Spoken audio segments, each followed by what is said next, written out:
बता रहे थे कि 15 सदस्यों की अमित एक टीम है जो इस वक्त निगरानी कर रही है, देखभाल कर रही है। हेलीकॉप्टर क्रैश में 14 में से 11 लोगों के मौत की खबर है। ये बड़ी खबर और बहुत ही दर्दनाक खबर है। ये 14 में से 11 लोगों की जानें जा चुकी हैं। और ज्यादा जानकारी के लिए देवेंद्र पराशर के पास चलते हैं। देवेंद्र, और क्या अपडेट है आपके पास? और देखिए, दो तीन चीजें हैं। पहली बात तो ये कि रक्षा मंत्री राजनाथ सिंह वहां पे जा सकते हैं, ये हमें बताया जा रहा है सोर्सेस के मार्फत। दूसरी चीज ये कि रक्षा मंत्री राजनाथ सिंह अभी पार्लियामेंट नहीं पहुंचे हैं, वो साउथ ब्लॉक ही हैं और उनका वहां कन्नूर जाने का कार्यक्रम बन रहा है। और तीसरी चीज की जिस हादसे के नंबर्स के बारे में हम लोग जानकारी दे रहे हैं, कम से कम इतना होगा, इस नंबर्स में एक और बढ़ोतरी भी शायद हुई है। हालांकि क्योंकि ऐसी चीजें, इसलिए ऑफिशियल कंफर्मेशन का हमें इंतजार है। लेकिन जो टॉप सोर्सेज हमें वो बता रहे हैं कि बहुत ही दुखद हादसा है और नंबर कैजुअलिटीज की ज्यादा है। और जाहिर तौर पर उस लिहाज से जब इंक्वायरी को लेकर एक बड़ा सवाल ये रहेगा कि आखिर कैसे इतना बड़ा हादसा हुआ। और इस हादसे ने निश्चित तौर पर दिल्ली में बैठे जो सरकार के तंत्र हैं, एक तरह से आप कहें उसको झकझोर कर रख दिया। जिस तरह से घटना सामने आई, 1 बजे पहले से तय थी कैबिनेट की बैठक से ठीक पहले जब ये सूचना आई, तो आप अंदाजा लगा सकते हैं कि कैबिनेट बैठक का माहौल कैसा रहा होगा जब चीफ ऑफिसर स्टाफ के बारे में जिस चौपर में जा रहे थे उसके क्रैश होने की सूचना आई हो। तो उसके बाद रक्षा मंत्री राजनाथ सिंह ने कैबिनेट में बाकी सदस्यों को ब्रीफ किया, इन्फॉर्मेशन दिया और उसके बाद सीधे वहां पर साउथ ब्लॉक चले गए हैं। और अब हमें बताया जा रहा है कि वहां से वो जा सकते हैं वहां पे देखने के लिए, और खासतौर पर सीडीएस को इलाज को लेकर कि उन्हें किस प्रकार का इलाज मिले, किस प्रकार का और इलाज की जरूरत है, क्या बेहतर से बेहतर किया जा सकता है, ये सारी चिंताएं फिलहाल मैं पावर कॉरिडोर में यहाँ महसूस कर सकता हूँ। देवेंद्र, जैसा कि आप बता रहे हैं कि 14 में से 11 जो इसमें बताया जा रहा है सवार थे, उनकी मौत की खबर आ रही है। और जैसा हमें बता रहे हैं कि ये बहुत ही दुखद खबर है कि हो सकता है कि इसमें भी इजाफा हो जाए।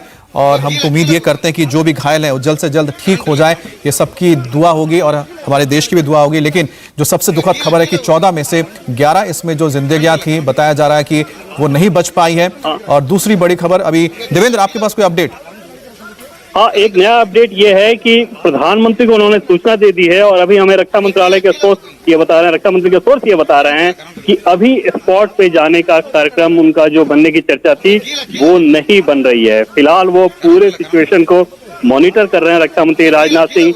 एमओडी के ऑफिशियल के साथ उनकी मीटिंग जारी है। तीसरी चीज जो हमें बताई गई उसमें ये कहा गया है कि पीएम को पूरे क्रैश के बारे में सारा डिटेल उन्होंने दे दिया है। और चौथी चीज जो हमें बताई जा रही है कि स्पॉट पे विजिट को लेके जो बात थी और ऐसा प्लानिंग किया जा रहा था, वो चीज भी नहीं हो रहा है। रक्षा मंत्री राजनाथ सिंह अभी स्पॉट पर नहीं जा रहे हैं, ना ही अभी पार्लियामेंट आ रहे हैं। जी, एक बड़ी खबर और हमें बताई है। आपको बता दें कि देवेंद्र ने बताया कि फिलहाल जो खबर आ रही थी कि रक्षा मंत्री राजनाथ सिंह कन्नूर जा सकते हैं वहां पर, लेकिन फिलहाल उनका बताया जा रहा है कि अभी ये कार्यक्रम नहीं है। मनीष का रुख कर लेते हैं। मनीष, आपके पास भी कुछ और डिटेल्स आ रहे हैं?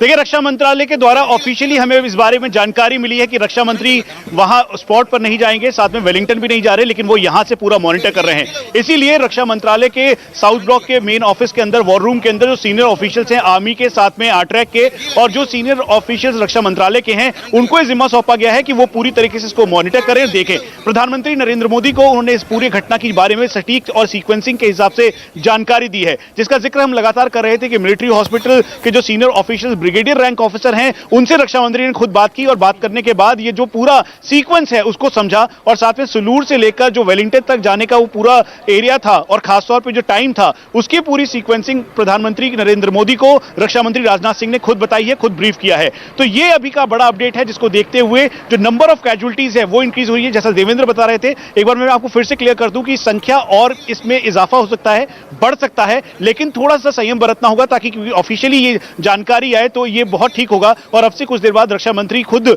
पार्लियामेंट में इस बात का जिक्र करने वाले हैं।